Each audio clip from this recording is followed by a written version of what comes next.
Innal hamdalillah nahmaduhu wa nasta'inuhu wa nastaghfiruh wa na'udzu billahi min syururi anfusina wa min sayyiati a'malina may yahdihillahu fala mudhillalah wa may yudhlil fala hadiyalah. Asyhadu an la ilaha illallah wahdahu la syarikalah wa asyhadu anna Muhammadan abduhu wa rasuluhu alladzi la nabiyya ba'dah amma ba'du. Ikhwatu iman yang dirahmati Allah, puji dan syukur kehadirat Allah yang Maha Ghafur, kita bisa bertemu kembali dalam acara kajian Ba'da Zuhur secara virtual. Ya, insyaallah mudah-mudahan apa yang kita laksanakan menjadi bentuk rasa syukur kita kepada Allah, apalagi di bulan suci Ramadan ini. Ya, Syahrul Ramadan, Syahrul Tarbiyah. Bulan Ramadan adalah bulan pendidikan, bulan latihan. Dan salah satu di antara target yang Allah inginkan supaya hadir dalam jiwa kita adalah ilmu, ya, ilmu. Nah, pada kesempatan kali ini kita akan coba untuk melanjutkan tema terkait dengan wahyu pertama yang turun kepada Nabi Muhammad SAW, ya, atau juga yang dikenal dengan kejadian di Gua Hiro, gitu ya, kejadian di Gua Hiro. 5 ayat di surah Al-Alaq. Nah, nanti juga insya Allah jelaskan bagaimana metodologi mengkaji Al-Quran yang benar. Ya. Jadi Bapak dan Ibu, apabila kita lihat sekarang di fakultas-fakultas, ya, tafsir Al-Quran, tidak banyak guru yang mengajarkan metodologi pengkajian Quran menurut syariat, begitu ya. Nah, nanti siapa yang mengajarkan metodologi yang benar itu? Itu Allah Subhanahu wa Ta'ala sendiri. Dan ini yang diperkenalkan oleh para ulama ahli tafsir. Misalkan Imam Ibnu Katsir rahimahullah juga mengenalkan di dalam muqaddimahnya tafsir Ibnu Katsir bahwasanya mempelajari Al-Qur'an, ya, nanti tolong dibedakan antara metode membaca dengan metode mengkaji, begitu. Kalau metode membaca, Bapak dan Ibu membaca sesuai urutan tartib mushaf, ya. Sesuai urutan mushaf. Artinya dari surah Al-Fatihah ke Al-Baqarah, Ali Imran, An-Nisa, Al-Maidah, Al-An'am, Al-A'raf dan seterusnya. Itu silahkan, ya. Metodenya tartib mushaf, sesuai urutan mushaf. Nah, nanti ketika mengkaji tentang metode pengkajian Al-Quran tidak dimulai dari Al-Fatihah, Al-Baqarah seperti itu, ya, urutan tartib mushaf, tidak begitu, ya. Tapi kita harus melakukan metode qiraah, apa yang oleh para ulama disebut dengan tafsir ayat bil ayat. Kita harus menemukan interkoneksi antara ayat-ayat Quran.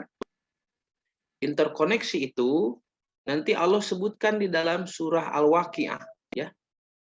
Surah Al-Waqiah itu ayat ke-75, Allah Subhanahu wa Ta'ala bersumpah atas nama gugusan bintang. Tempat, ya, diletakkannya bintang-bintang, ya, di dalam surah Al-Waqiah disebut A'udzubillahi minasyaitonirrajim fala uqsimu bimawaqi'in nujum. Maka aku bersumpah kata Allah, dan ini bukan sumpah yang biasa, tetapi sumpah yang paling agung, sumpah yang sangat tinggi. Nanti Bapak dan Ibu bisa lihat di ayat selanjutnya di Al-Waqiah 76, Allah sebutkan ini adalah sumpah yang sangat agung. Kenapa Allah bersumpah dengan mawaqi'in nuzum? Apa itu mawaqi'un nuzum? Mawaqi'un nujum itu posisi bintang-bintang. Bagaimana mengkaji Al-Quran, Bapak dan Ibu harus sama dengan seperti membaca bintang. Bagaimana kita bisa membaca bintang? Bapak dan Ibu, bintang itu menurut Al-Quran sendiri, fungsinya kan ada 3, ya. Fungsinya ada 3. Apa? Di surah Al-Mulk itu, 1, wa zayyana sama ad-dunya bimasabiha.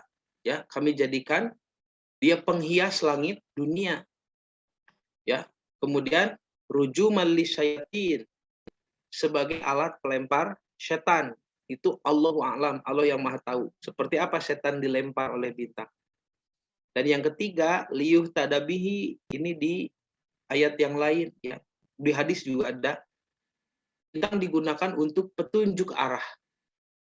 Nah, kalau misalkan kita membuat tasbih, ya, membuat perumpamaan, perbandingan, ya, antara Al-Quran dengan bintang, maka harus ada wajhu syibahnya. Wajhu syibah itu apa? Yang disamakan. Misalkan begini, anta kalkirdi, kamu seperti monyet.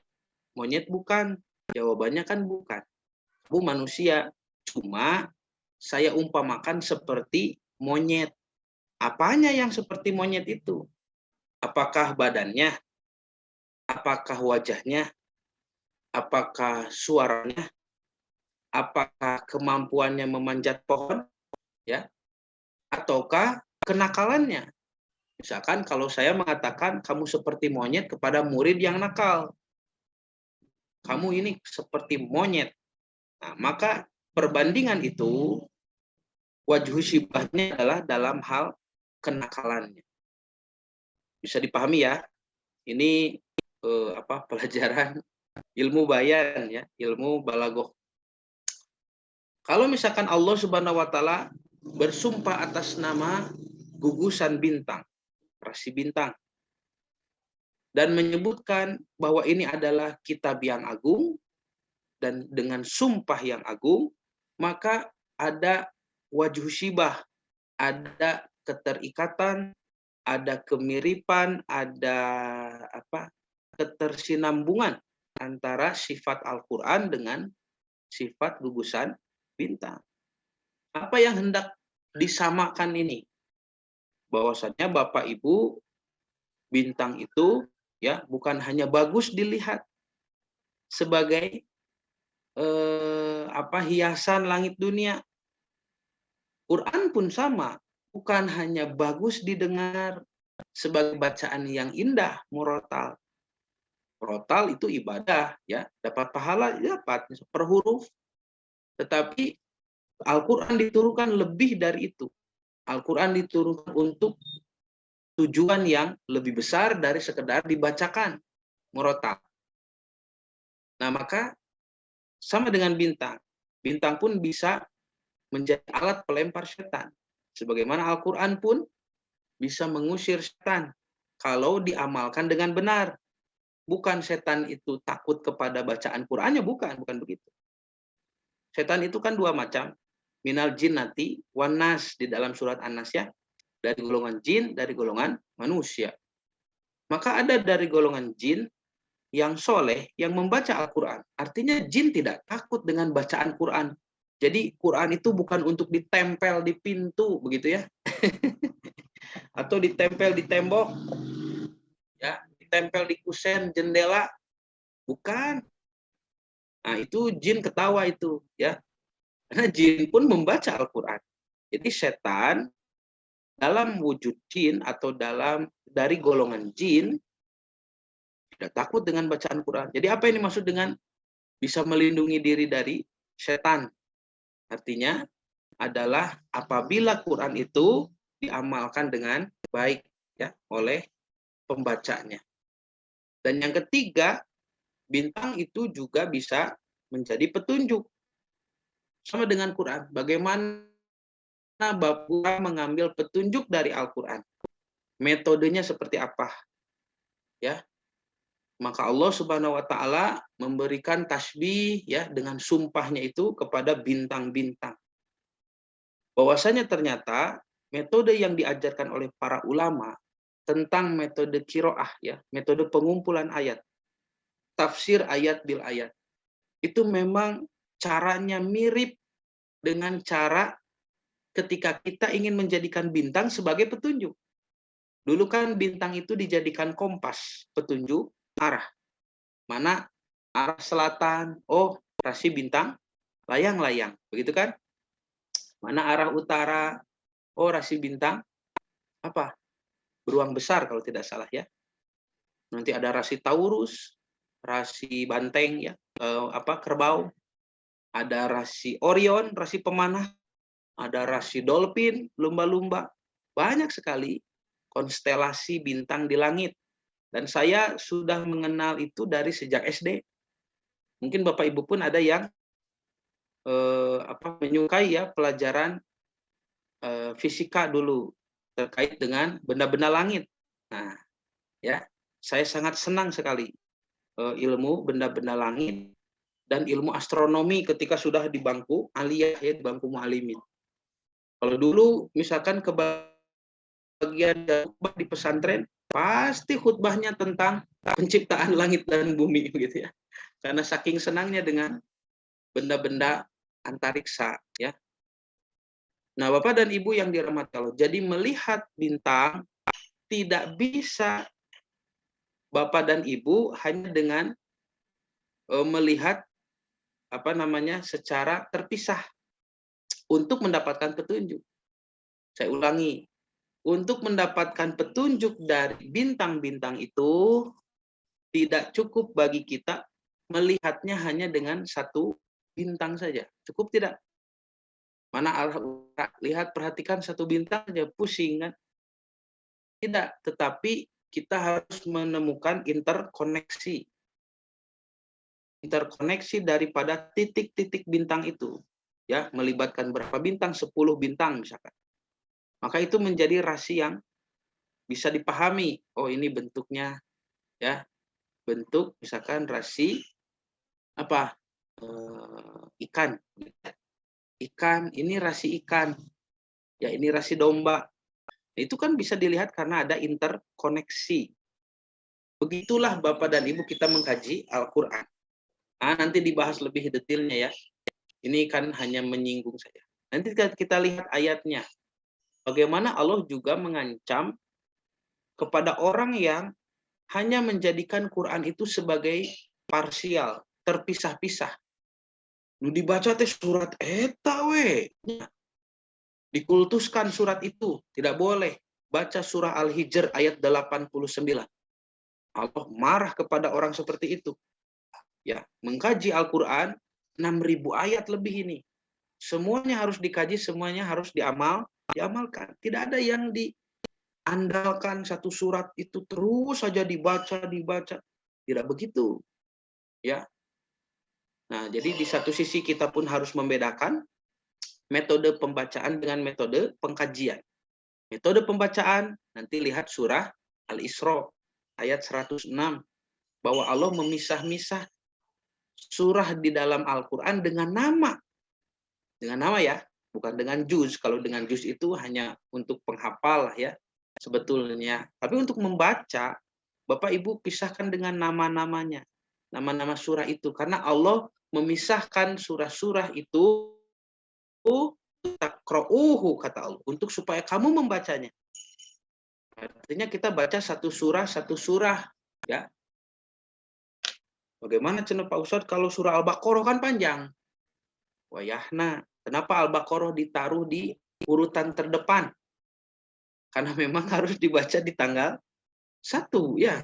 Lihat juz itu kan ada 30 bagian ya, 30 juz sama dengan jumlah hari dalam sebulan.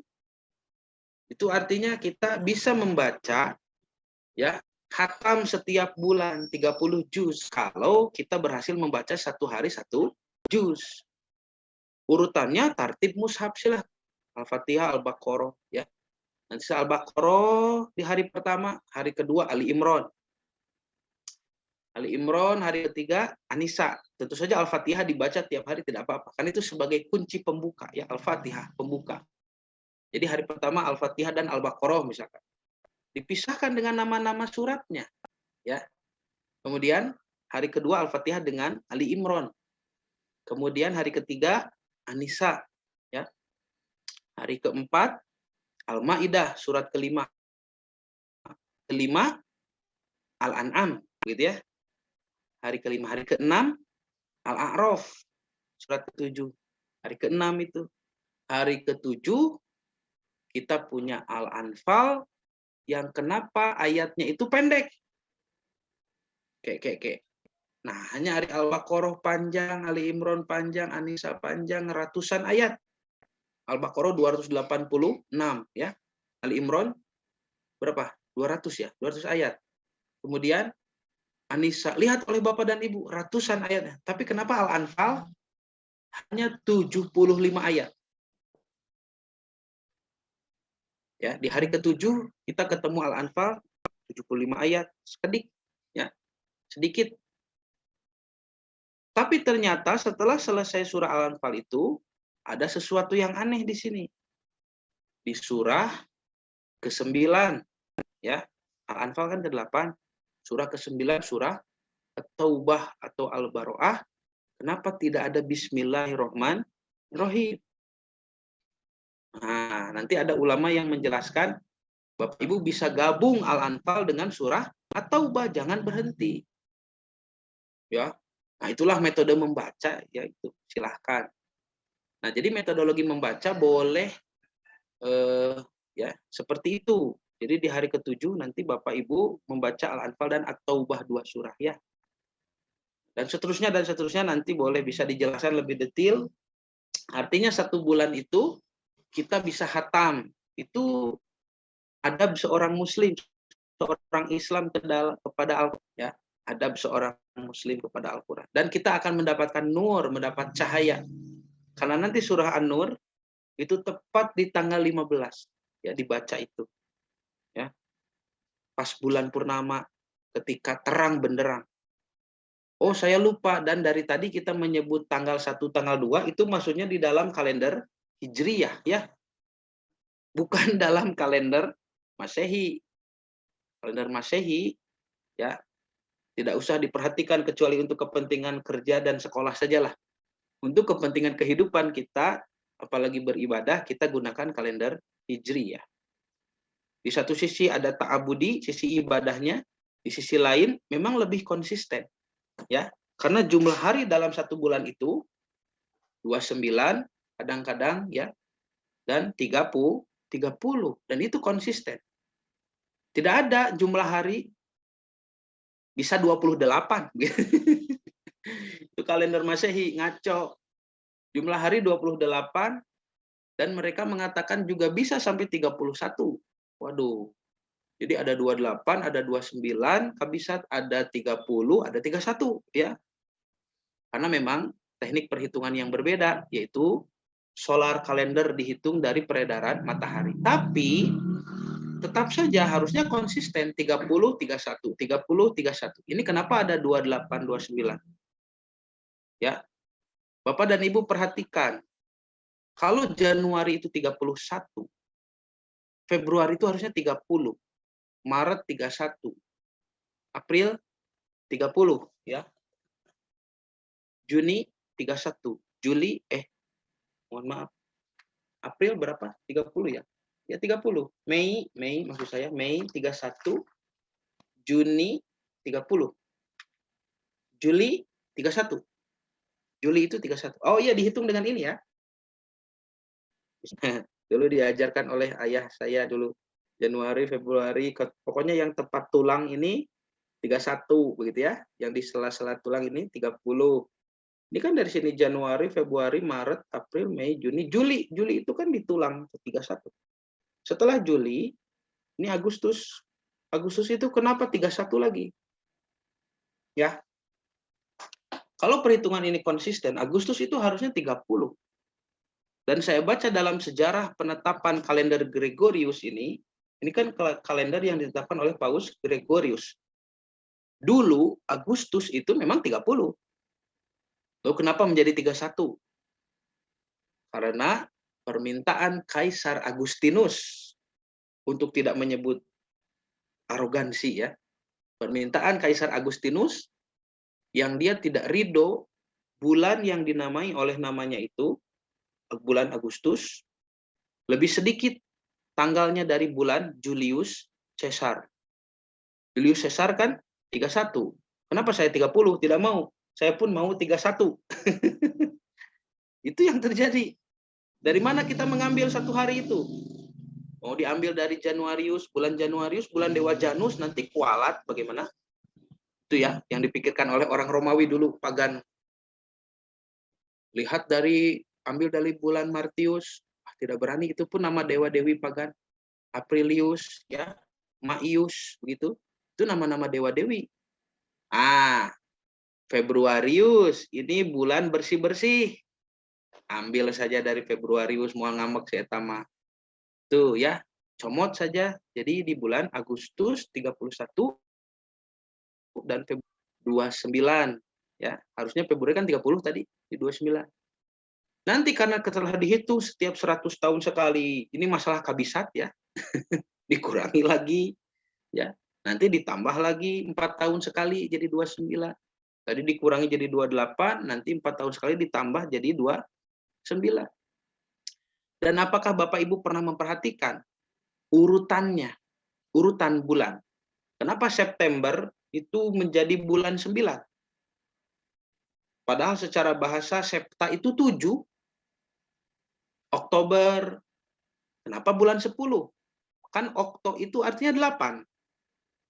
Ya, gurita disebut oktopus oleh mereka. Kenapa? Karena kakinya 8. Lalu kenapa jadi bulan ke-10? Karena dulu kalender Gregorian ini dari peradaban Romawi, bulan pertamanya di bulan Maret. Martius, makanya tahun baru itu di bulan Maret. Martius ya. Bulan Martius bulan pertama. 1 Maret, 2 April, 3 Mei, 4 Juni, 5 Juli, begitu kan? 6 Agustus, 7 September. Septa itu 7. Tapi dulu namanya Martius, Aprilius atau Aprilianus ya. Maius. Kemudian Maret, April, Mei, Juni. Ini Juni itu apa ya? Saya lupa, Junius ya, Junius. Kemudian 5 Juli itu sebelum dipakai oleh nama Julius Caesar, dia namanya dulu Quintrilis ya. Quintrilis ini artinya 5 dalam bahasa Romawi. Lalu Sextilis ya. Berarti Maret, April, Mei, Juni, Juli, Agustus itu dulu sebelum dipakai Kaisar Agustinus, dia namanya Sextilis, bulan ke-6, ya, Sextilis. 7 lalu September, ini baru bulan 7, Oktober, Okto 8, Oktopus, kaki 8, ya, November 9, saya November, lahir di bulan November, 9, ya, Desember 10. Jadi hanya 10 bulan awalnya. Sebelum nanti mereka sadar, oh ternyata setahun itu ada 12 bulan, baru bisa pas dengan musim. Ya, maka ditambahlah bulan Januarius, bulan Dewa Janus, dewa bermuka 2, mukanya menghadap ke masa depan dan masa lalu, makanya ditaruh di awal. Lalu ada bulan Februarius, ya. Nah, 2 bulan ini dimasukkan, artinya karena Januarius sekarang jadi bulan pertama dan Februarius bulan kedua, semua bergeser. Maret yang tadinya urutan pertama jadi ketiga. Otomatis September pun yang artinya itu 7 jadi 9. Okto yang artinya 8 jadi 10. Ya. Jadi ambigu kalender Masehi itu, ya. Tidak ajeg. Sudah cuma comot tadi, dicomot-comot jumlah harinya. Sudah urutannya juga ngaco. Begitu. Diciptakan juga oleh orang-orang pagan penyembah dewa-dewi berhala. Masih ya. Masih saja dipakai.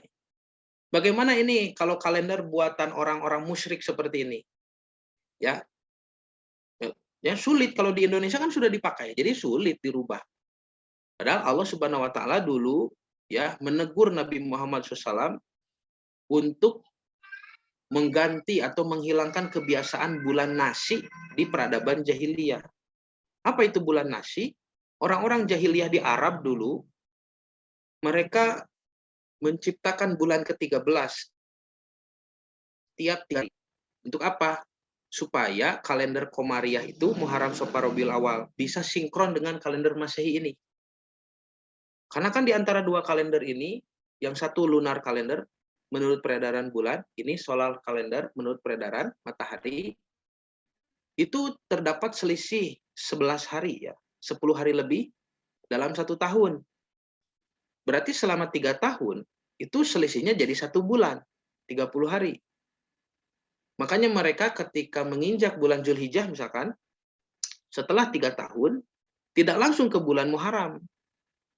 Misalkan ya, mereka meletakkan di setelah Zulhijjah itu bulan ke-13 itu, 3 tahun sekali. Namanya bulan An-Nasi ya, atau ada juga yang menyebut An-Nasi itu nama perkumpulan orang-orang yang menghitungnya dulu.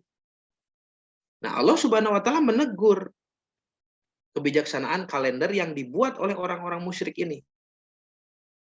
Oh, firman, "Inna iddata syuhur indallahi itsna asyara syahron." Sesungguhnya jumlah bulan di sisi Allah yauma khalaqas samawati wal ard, ketika menciptakan langit dan bumi adalah 12 bulan.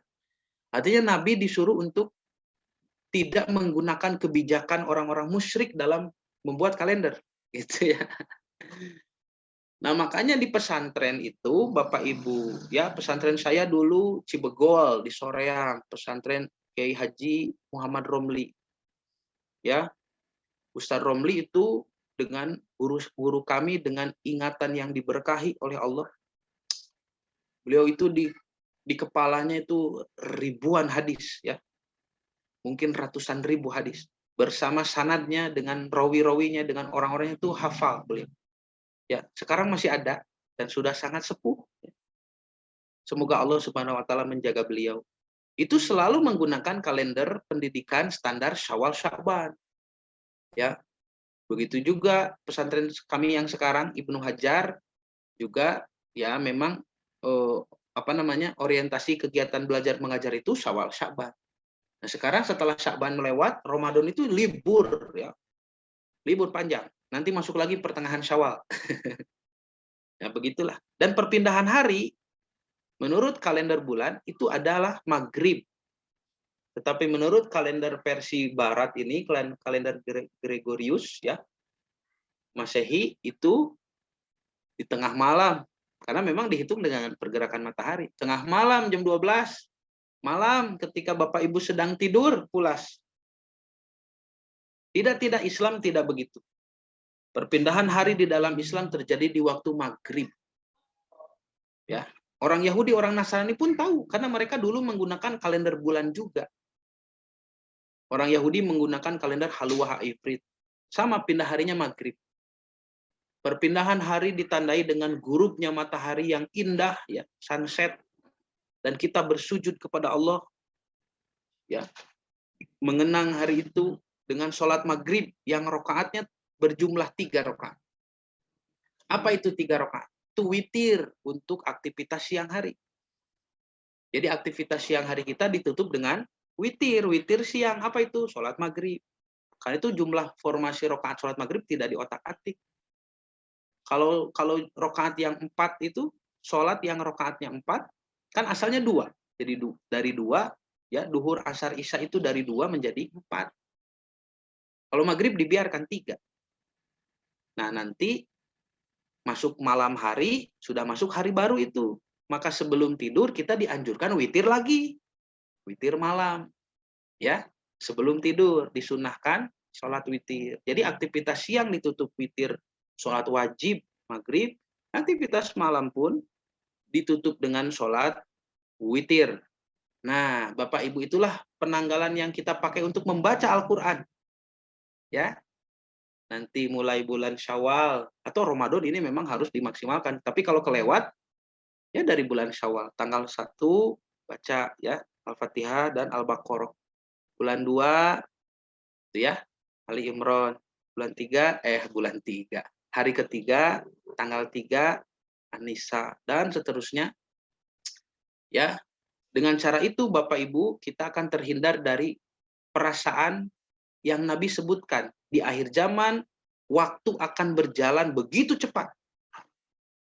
Tuh, setahun seperti sebulan, sebulan seperti sepekan, sepekan seperti sehari, dan 1 hari seperti 1 jam, dan 1 jam hanya seperti kita menyalakan api, menyalakan korek api. Apakah Bapak Ibu merasakan waktu yang berjalan begitu cepat? Ya. Nah, nantilah Jadi dijelaskannya engkau nanti, tapi jadi dijelaskan. Kita harus kembali kepada satuan waktu yang Allah tetapkan. Ya, baca Quran, karena itu yang penting. Itu metodologi membaca Al-Quran. Nah, di kesempatan kali ini kita membahas metodologi pengkajian. Beda lagi. Kalau membaca Bapak Ibu bisa dari Al-Fatihah, Al-Baqarah, terus Ali Imran, silahkan. Satu hari satu surah, ya. Nanti kesananya jadi 2 surah, 3 surah, 4 surah, 5 surah, pokoknya harus khatam 1 bulan. Boleh, silahkan. Tetapi dalam mengkaji Quran, kita tidak mulai dari Al-Fatihah. Tidak dimulai dengan Al-Baqarah, lalu Ali Imran. Urutannya begitu, tidak. Ya. Tidak begitu urutannya. Tetapi Bapak Ibu harus menemukan interkoneksi, ya. Nah, nanti kita lihat. Nah, di sini Bapak Ibu, ini hadis sudah dibacakan kemarin ya, terkait dengan turunnya Quran di Gua Hiro. Nah, maka yang turun adalah 5 ayat ini. Ya. Bismillahirrahmanirrahim. Iqra bismi rabbikal ladzi khalaq. Ya, bacalah dengan nama Tuhanmu yang menciptakan. Khalaqal insana min alaq, yang menciptakan manusia min alaq, dari al-alaq. Alaqoh itu segumpal darah. Iqra, bacalah oleh kamu Muhammad, wa rabbukal akram, dan Tuhanmu yang maha pemurah, ya, al-akram ini isim tafdil, ya. Karoma itu mulia, akram paling mulia, ya. Yang paling mulia adalah Tuhan yang allazi 'allama bil qalam. Tuhan yang mengajarkan dengan perantara kolam. Kolam itu pena, ya, pena. Allamal insana malam ya'lam. Allah yang mengajarkan. Lihat, allama ini bertasydid, ya, lamnya. Allama artinya aktivitas yang bukan main-main ini.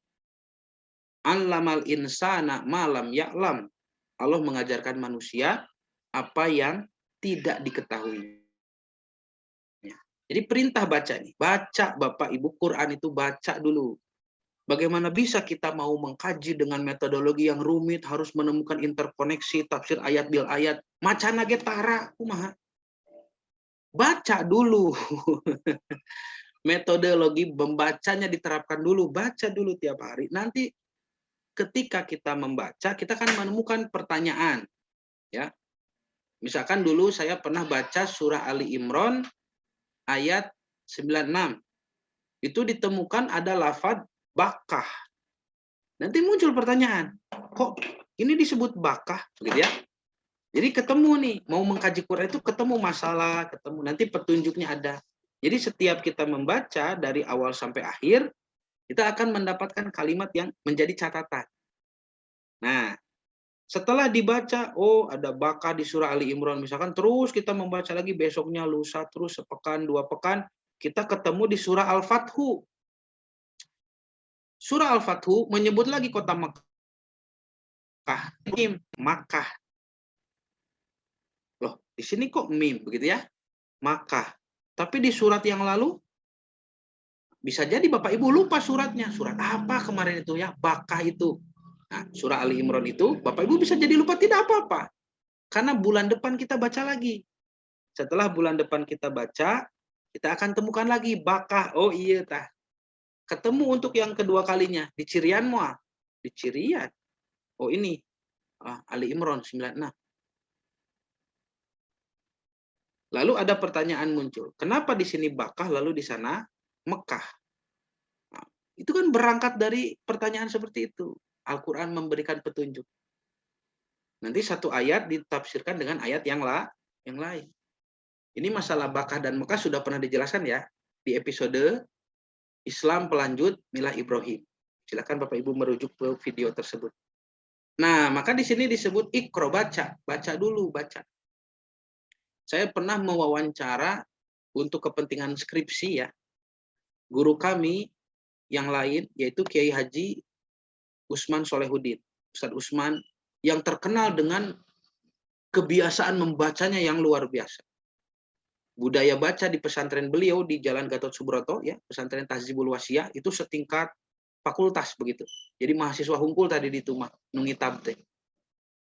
Itu memiliki budaya baca yang sangat, padahal kita tahu di Indonesia ini budaya bacanya kan masih minim ya. Tapi di sana itu budaya bacanya bagus sekali karena melihat sosok Kiai Haji Ustadz Usman ini ya sebagai pribadi yang gemar membaca. Jadi beliau tidak punya aktivitas lain kecuali membaca ya. Nah, pernah saya tanya bagaimana metode beliau dalam membaca. Beliau mengatakan bacaan itu dibagi-bagi. Ada bacaan wajib ya, ada bacaan yang primer, sekunder begitu. Jadi kalau bacaan wajib Al-Qur'an. Artinya orang Usman Solehuddin pun, maksudnya beliau itu adalah ketua Dewan Hizbah ya, yang suka memimpin sidang keputusan fatwa. Tetap masih membaca Quran secara qiraah, dibaca dari awal sampai akhir, itu masih baca. Jadi jangan punya anggapan bahwa kalau kita sudah menggeluti ilmu tafsir, itu kudu dibaca Quran nama itu. Langsung dikaji. Tidak ya, tapi para ulama itu mengkombinasikan antara qiraah ya, metode qiraah nanti dibaca begitu, tadarus ya, dan juga mengkaji Al-Qur'an secara interkoneksi tadi ayat ya, dikaji per tema, per apa, nanti itu memiliki metodologi yang beda. Nah, di sini dikatakan Iqra, ini kalimat pertama yang diturunkan kepada Nabi Muhammad SAW. Syekh Manaul Qattan di dalam kitabnya Mabahis fi Ulumil Quran menjelaskan Quran itu ada yang mengatakan dari dulu namanya sudah Quran, tidak bisa dicari akar katanya begitu. Tapi ada juga yang mengatakan bisa dicari akar katanya. Nah, ini diambil pendapat menyatakan bahwa Quran itu bisa dicari akar kata. Sebetulnya Quran itu udah bukan nama, Bapak Ibu.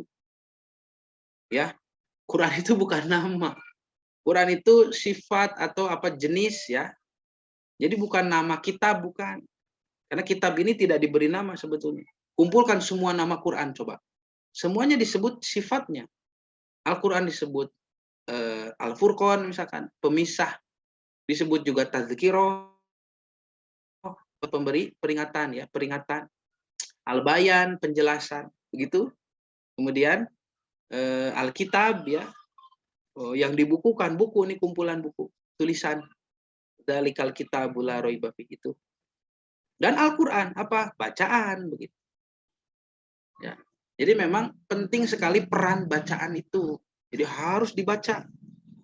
Al-Qur'an berasal dari kata qara'a yaqra'u qira'atan. Memang dalam bahasa Arab membaca itu disebut qara'a. Nah, Syekh Manaul Qattan menyebutkan makna yang lebih dalam dari itu. Bahwa qara'a itu dari kata Qur'un. Ya. Qur'un artinya al-jam'u wa mengumpulkan dan menghimpun. Ya, mengumpulkan dan menghimpun. Jadi Qur'un itu berkumpul ya, mengumpulkan. Salah satu di dalam ayat ya, salah satu kalimat di ayat surah Al-Baqarah 228 menyebut kata Qur'un. Nah, lihat. Ini tentang aturan perempuan yang ditalak oleh suaminya atau ditinggal wafat. Wal mutallaqatu yatarabbasna bi anfusihinna salasata qur'in. Dan para istri yang diceraikan atau yang ditinggal wafat ya, yang tidak punya suami, harus menahan diri mereka untuk menikah lagi sebanyak salasata qur'in, 3 kali quru. Apa itu 3 quru? 3 quru itu 3 kali suci dari haid ya. Ibu-ibu pasti tahu. Pertanyaannya, kenapa di ayat ini haid disebut quru? Begitu. Padahal haidun itu bahasa Arab dan ada di dalam Quran. Haidun, ya, mahidun, ada. Al-Quran menggunakan kata memberikan isyarat kepada haid. Kenapa? Karena memang haid itu berasal dari sesuatu yang berkumpul. Kata dokter hari ini setelah ada kajian saintifik ya, Ilmu medis mengatakan yang berkumpul itu adalah sel telur. Jadi ada sel telur yang berkumpul di perut ibu tiap bulan, yang kalau tidak dibuahi, mohon maaf, itu harus dibuang karena membusuk. Dan pembuangan itulah yang disebut dengan haid, ya. Jadi memang Al-Quran sudah menyebutkan bahwa haid itu berasal dari sesuatu yang berkumpul. Dengan kata salah satu kuruin, 3 kali haid, 3 kali ngumpul gitu Pak.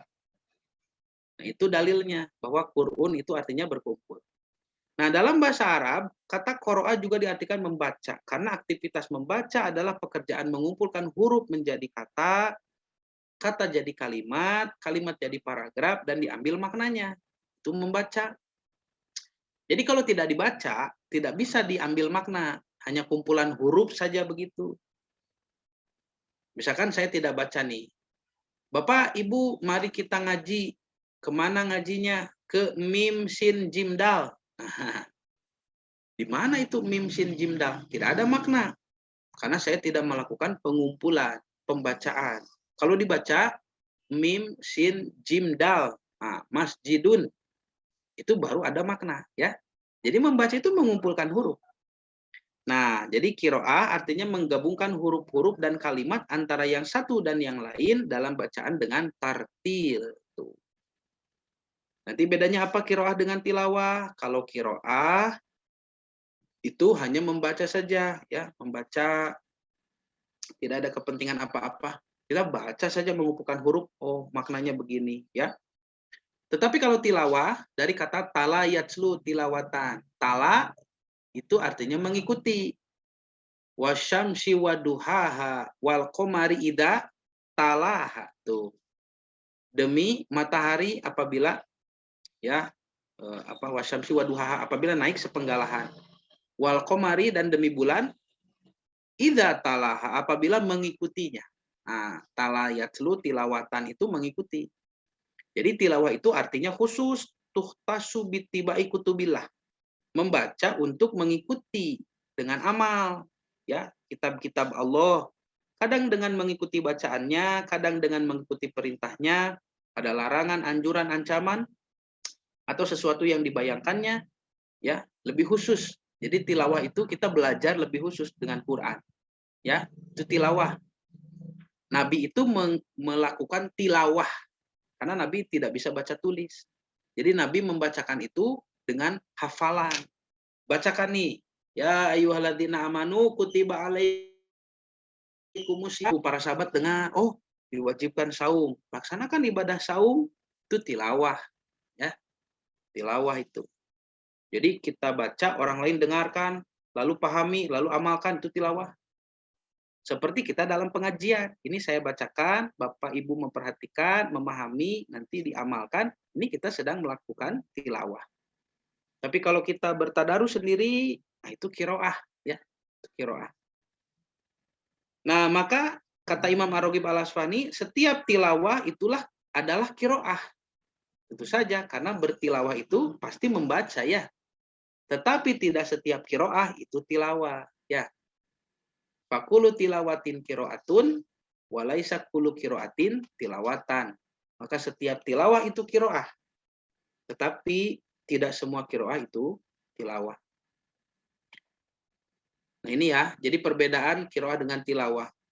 Kiroah dari kata koro'ah yakro'u kiro'atan artinya Qur'un itu mengumpulkan, menghimpun secara bahasa, secara istilah mengumpulkan huruf untuk diambil makna. Suka disebut membaca begitu. Kalau tilawah dari talayatul tilawatan secara bahasa artinya mengikuti, ya, makna kamusnya ini. Secara istilah, tilawah di dalam Quran itu bacaan yang diikuti dengan usaha memahami dan mengamalkan. Nah, ini lewat saja dulu ya tentang hamikra. Memang kitab Yahudi pun dulu disebut hamikra, sesuatu yang dibaca begitu. Ketika Al-Quran turun ke dunia Islam, maksudnya ke Nabi Muhammad SAW, mereka tidak lagi menyebutnya mikra karena mirip dengan Quran, ya. Tuh, hamikra. Ini tulisan yang berwarna biru, biru putih di sebelah kanan di bawah. Itu yang atas disebut mikra. Mim, qaf, ro, alif, mikra. Yang di bawah itu Quran dalam huruf Ibrani. Qaf, ya, Wawu, ro, alif, nun. Sama dari kata qoro'a, ya. Asal katanya sama, ya. Qoro'a, hamikro, dan Al-Quran sama. Sebetulnya kitab itu dibaca, ya, kitab suci. Nah, Bapak dan Ibu yang dirahmati Allah, jadi kejadian di Gua Hiro itu Nabi sudah dikenal oleh umat terdahulu. Ini contohnya di kitab Yahudi, kitab Yesaya pasal 29 12. Dan apabila kitab itu diberikan kepada orang yang tidak dapat membaca dengan mengatakan, baiklah baca ini, maka ia akan menjawab, aku tidak dapat membaca. Ini akan harus ada pengkajian lebih lanjut, ya, terkait dengan bahasa aslinya. Karena diduga bahasa aslinya yang saya cetak merah ini diberikan. Itu handed, ya, kalau dalam bahasa di Bible bahasa Inggris disebutnya handed, dipindah tangankan begitu. Nah, itu terjemahan dari bahasa lihat di dalam Kodeks Sinaiticus, Injil berbahasa Yunani, memang disebut kata tangan, dipindah tangankan, tapi tulisannya asing, ya. Asing itu apa? Aneh. Nah, ya. Huruf yang seperti E itu dan yang seperti S seperti diselipkan kecil begitu, ya. Jadi kheiras, bacanya jadi kheiras itu, ya, kheiras itu tangan. Tapi kalau tidak ada yang kecil ini, yang seolah-olah dipaksakan ini bacaannya hira, ya, hiro, gua hiro. Nah, itu nantilah, ya, harus ada pengkajian khusus. Jadi memang apakah disebutkan gua hiro itu di dalam kitab mereka, tetapi dirubah itu teksnya, ya. Jadi khairas. Sudahlah, ya, tidak terlalu penting bagi Bapak dan Ibu, ya. Itu penting bagi kami, ya, para pelajar. Jadi memang sebentar lagi habis waktunya, ya, saya harus selesaikan. Nah, di sini disebutkan, sebentar. Ikro bismi rabbikal ladzi khalaq, lalu lanjutannya adalah khalaqal insana min alaq, ya. Sebut insan. Rasulullah SAW dikenalkan dengan kata insan, ya. Allah menyebut insan di dalam Al-Qur'an. Kenapa insan disebut di dalam Al-Qur'an? Untuk merujuk makna manusia, ya. Nanti Bapak Ibu kan akan menemukan kalimat yang lain, yaitu bashar, ya. Nah, nanti apa bedanya insan dan bashar? Kalau insan merujuk pada kemampuan akal, ya. Berakal, berpikir, kemudian nanti berilmu, lalu berakhlak, ya, berbudi pekerti yang baik. Tetapi kalau bashar ini orientasinya kepada fisik, ya. Fisik kita, ya. Tuh, kalau insan ini makhluk yang bisa melihat, mengetahui, meminta izin, ya, punya akhlak begitu, ramah dalam pergaulan, meskipun kadang suka lupa. Nah, ini sudah pernah dijelaskan, ya. Jadi dari kata ini manusia disebut insan, menunjukkan ia makhluk yang mempunyai daya nalar, berpikir, berilmu, beradab, dan ramah. Jadi kalau galak, Bapak Ibu sudah keluar dari sisi kemanusiaan. Gitu, ya. Galak, kabatur, ya, popolotot, cubak cabok, majeg, wah itu sudah bukan manusia sebetulnya. Meskipun kadang suka lupa, ya, karena bisa berasal dari kata nasia juga, insan itu. Nasia itu lupa. Nasia poho, cenah gitunya. Dulu saya diajarkan oleh guru, nasia poho, cenah gitu. Nah, basar itu arti asalnya permukaan kulit yang tumbuh bulu. Jadi kalau kita sedang disebut basar, itu sedang disoroti fisiknya. Karakteristiknya 3, tercipta dari tanah, pasti saripati tanah, butuh makan dan minum, dan mengalami kematian. Jadi dari sisi ini tidak ada beda manusia dengan binatang itu. Ya, jadi kita ini bashar yang dituntut naik kelas untuk menjadi insan. Makanya Allah menyebut khalaqal insan. Ini perhatian kepada Nabi supaya Nabi mengetahui untuk apa manusia itu diciptakan, ya, untuk growing, tumbuh, ya, jiwanya tumbuh. Bapak Ibu oleh Allah dikehendaki untuk supaya tumbuh, kita semua ini supaya tumbuh, supaya berkembang. Karena itu kita selalu dikecewakan oleh makhluk, ya. dikecewakan oleh kejadian-kejadian, supaya kita belajar. Pasti kecewa. Ya, karena itu memang sengaja. Namanya juga belajar, ya. Jadi di dalam kehidupan ini tidak akan bisa tenang. Bapak, Ibu tidak akan mungkin bisa hidup tenang di alam ini karena kita untuk menjadi makhluk mulia nanti di surga. Jadi latihan di sini, ya. Pendidikan, growing untuk terus berilmu, terus meningkatkan ilmu, meningkatkan kualitas jiwa, ya. Sampai kita menyadari hanya Allah saja yang kita butuhkan. Tidak ada kita membutuhkan makhluk lain. Ya, jadi kalau ibu terlalu mencintai kepada anak misalkan, sampai anak ibu ya mengalahkan cinta ya, cinta ibu kepada anak mengalahkan cinta ibu kepada Allah, maka Allah akan uji ibu dengan anak itu. Bapak juga sama, kalau bapak terlalu mencintai pekerjaan misalkan, karena kerjaan bapak cinta sekali pekerjaan, Allah akan uji dengan pekerjaan itu, ya. Karena memang kita sedang dilatih supaya jiwa kita terus tumbuh, berkembang sampai kita menuju kepada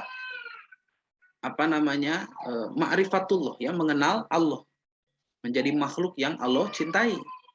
Makanya selalu dikecewakan. Tidak mungkin ada orang yang hidup tenang di dunia ini kecuali kalau dia sudah mengenal Allah. Nanti dia mengenal Allah akan mendapatkan ketenangan. Karena itu Allah berfirman, ala bidzikrillahi tatmainnul qulub. Hanya dengan mengingat Allah lah bisa menciptakan hati yang tenang. Ya. Tetapi orang yang sudah mengenal Allah dan menciptakan ketenangan di dunia itu pun masih diuji. Para nabi, rasul juga diuji, ya. Jadi tidak ada hidup tenang di dunia ini. Karena dunia ini dunia fana. Fana itu berubah-ubah. Besok begini, sekarang begitu, ya.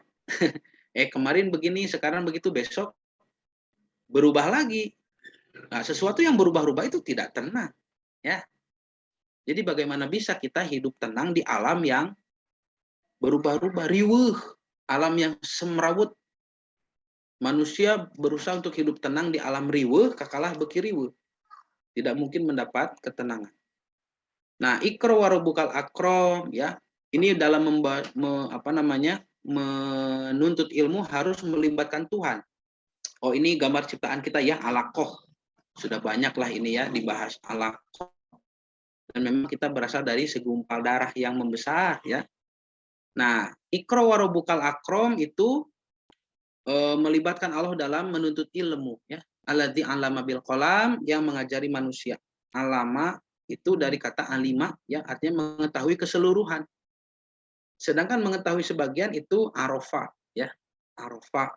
Makanya disebut ma'rifatullah, karena kita mengenal Allah itu sebagian. Tidak semuanya kan? Kita tidak kenal Allah secara detail, ya. Nah, kita kenal Allah hanya dengan ilmu yang Allah berikan kepada kita melalui Al-Qur'an. Oh, Allah itu begini, Allah itu begitu. Persis seperti apanya kan tidak tahu. Ya. Dan tidak boleh Bapak Ibu memikirkan zat Allah itu seperti apa dengan sempitnya ruang lingkup logika manusia. Jangan berpikir pada zatnya, tapi berpikirlah pada ciptaannya, ya. Kenapa Allah menciptakan ini, kenapa menciptakan itu, kenapa menciptakan hukum. Nah, hukum itu bisa dikaji, ya, maslahatnya. Oh, ada hikmah di balik hukum itu. Pelajari. Nah, jadi Allah mengajarkan kita dengan perantara pena. Karena kita membaca tulisan, ya. Dan dalam proses belajar itu kita melibatkan Allah, tidak bisa dipisahkan. Alamal insan malam ya'lam, Allah akan mengajarkan Quran kepada manusia dengan langsung, secara langsung, ya. Tetapi melalui perantara ulama, perantara guru, ya. Jadi carilah ulama yang benar yang bisa mengajarkan kepada kita metodologi pengkajian Quran dengan benar. Tuh. Terus sakitu 5 ayat. Nah, ya, tentang belajar. Tuh, ini kan surah Al-Isra ayat 106 yang saya sebutkan tadi, ya. Bahwasanya pengkajian Al-Qur'an itu kalau dibaca, ya, itu harus berurutan. Memang Allah memisahkan wa Qur'anan faraqnahu litakro'ahu ala nasi ala mukthin, ya. Kami turunkan Quran itu berangsur-angsur, ya, dan farok dipisah-pisah. Membacakannya kepada, supaya engkau membacakannya kepada manusia. Memang untuk dibacakan. Dibaca, pemisahan itu untuk dibaca. Perlahan-lahan, dan kami menurunkannya secara bertahap. Tetapi kalau mengkaji, tadi ya, ini. Fala uqsimu bimawaqin, ya, seperti membaca gugusan bintang. Tadi sudah dijelaskan ya. Nah, sudah, jadi itu fase pertama turun surah Al-A'la ayat 1 sampai 5 di Gua Hiro pada saat Nabi diangkat menjadi rasul ya, usia 40 tahun. Diangkat sebagai nabi sebetulnya di sini ya. Pengangkatan jadi rasul itu nanti dengan surah Al-Mudatsir. Nah, ayat 6 sampai 19 kapan? Nanti setelah disyariatkan sholat fardu yang 5 waktu. Berarti setelah kejadian Isra Mi'raj ya. Isra Mi'raj itu tahun 10 di Mekah. Artinya ya minimal 10 tahun kemudian baru turun ayat 6. Tetapi di antara ayat 5 dan 6 itu turun dulu ayat-ayat atau surah-surah yang lain. Ya, Bapak Ibu, semoga apa yang disampaikan menjadi penyemangat ya, Bapak Ibu. Kita di bulan Ramadan ini membaca Al-Quran, kemudian juga mengkajinya dengan metodologi yang benar. Nanti terkait dengan metodologi pengkajian Quran yang benar, bisa kita eksplorasi lebih luas ya. Tadi sudah diberikan gambaran umumnya begitu. Jadi bedakan antara metode membaca dengan metode mengkaji. Kalau metode membaca, silakan tertib mushaf itu dibaca. Ya. Tetapi kalau mengkaji, Bapak Ibu harus menemukan interkoneksi di antara ayat-ayat. Dan itu yang diajarkan oleh para ulama ahli tafsir. Ya. Mungkin sekian dulu ya yang bisa disampaikan. Sudah lebih ini waktunya. Mudah-mudahan apa yang disampaikan menjadi tambahan ilmu yang bermanfaat, khususnya bagi saya sendiri. Dan menjadikan beribadah, ya, motivasi beribadah kepada Allah lebih tinggi. Kita bertemu lagi insya Allah di hari Senin ya. Hari Senin yang akan datang, insya Allah, mudah-mudahan Bapak Ibu sekalian semua sehat walafiat. Saya tutup dengan doa Rabbana atina fid dunya hasanah wa fil akhirati hasanah wa qina adzabannar. Aqulu qouli hadza wa astaghfirullah li wa lakum. Wassalamualaikum warahmatullahi wabarakatuh. Waalaikumsalam warahmatullahi wabarakatuh. Ya, Kabron. Sami-sami Bapak Ibu. Mohon. Waalaikumsalam warahmatullahi wabarakatuh. Pak Andris masih mute, Pak Andris. Pak Andris. Ibu, mangga nuhun. Nuhun. Ya. Jazakumullah khairan. Amin. Assalamualaikum. Waalaikumsalam warahmatullahi wabarakatuh. Mangga Bapak Ibu. Kenapa ada yang mau bertanya? Tidak ada. Ya. Dah. Jazakallah khairan kasiro, Pak Ustaz. Amin. Sami-sami Pak Haji, mangga. Tanya paterusan ya. Ustaz punten.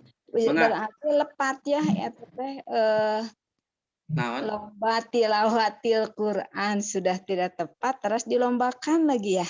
Bagaimana pendapat Ustaz? Maksudnya istilahnya begitu? Mohon istilahnya Ustaz. Oh iya. Jadi memang itu lomba tilawah Quran itu kan hanya membaca saja ya. Itu memang istilah yang sudah melekat di dalam budaya Indonesia. Sebetulnya kalau disebutkan salah atau keliru, ya tidak bisa disebut salah juga Ibu ya. Karena memang sudah jadi bahasa budaya kita. Seperti misalkan Ibu kita menyebut fitnah gitu ya. Fitnah itu apa? Di kita fitnah itu kan menuduh gitu. Ya, padahal di Quran fitnah itu kejadian yang besar ya, ujian yang besar ya. Nah sama begitu, tapi yang kita lakukan tadi adalah pengkajian lebih mendalam antara perbedaan makna qiraah dan tilawah. Ternyata menurut para pakar bahasa tilawah itu beda dengan qiraah, bukan hanya membaca begitu ya. Mengikuti ya. Bagus Ibu, nanti Ibu kalau mau rajin bisa menyusun list kosakata yang makna-maknanya sudah bergeser begitu. Seperti ikhlas diartikan dibayar gitu. Sabar diartikan diam begitu ya. Syukur hanya mengucap alhamdulillah. Banyak memang konsep-konsep Al-Qur'an, konsep Islam yang sudah menyempit di bahasa Indonesia. Penyempitan ya.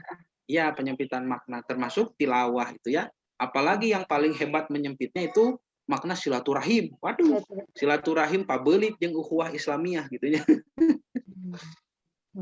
Ya, begitulah.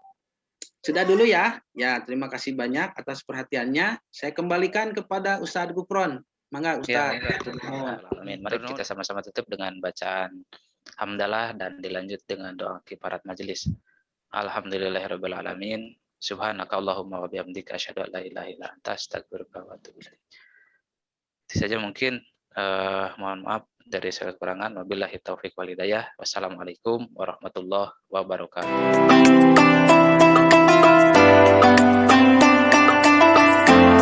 Dia dalam genggamanmu.